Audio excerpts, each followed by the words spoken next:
The Epstein situation is identical to the Manson situation. You think so? Yeah. Explain what you mean. This is why. I mean, I think you don't mean that literally. I think you mean that in a more metaphorical way, the right? structure. The structure of how you would pull, like if you were going to use an intelligence asset to do something evil, to do something where you can get dirt on people or compromise people or accomplish an objective, you would get someone who's already fucked up.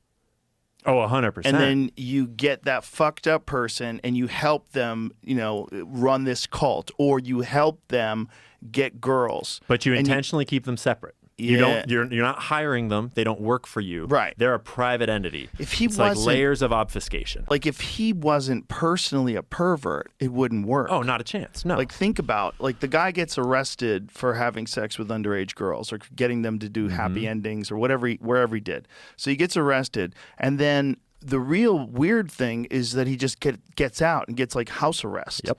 And he gets like a little slap on the wrist, and then he's back in action with all these rich people again. Yep. Like really rich, influential people. Like Bill Gates is hanging out with him after he's already been arrested and convicted.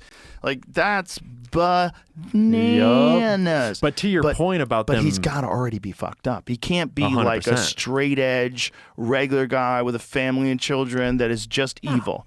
No, you got to have him in on the thing. So if you got a guy you know is already a freak, you know he's already a nut, and he's already like doing that's how you recruit him. Blow and fucking hookers all the time, and maybe he's been caught with a few underage girls. Well, when you study where he came from and how he got plucked from the Dalton School and then got put into Bear Stearns and they got put through Bear Stearns and then got put into money management, like it was teaching at one point in time. It was teaching at the Dalton School, and then he was a banker at Bear Stearns, which he conveniently left when this big scandal broke that implicated him and the director Goldstein that had hired him and had been helping him up. And then he left and kind of took the fall and took the dirt with him. And then he went into the arms running businesses, which is where he met Maxwell. Daddy Maxwell, not daughter Maxwell, and Anand Khashoggi and Lease and all these other arms traffickers. And that's where he got into those. So it's like you walk slowly into these worlds.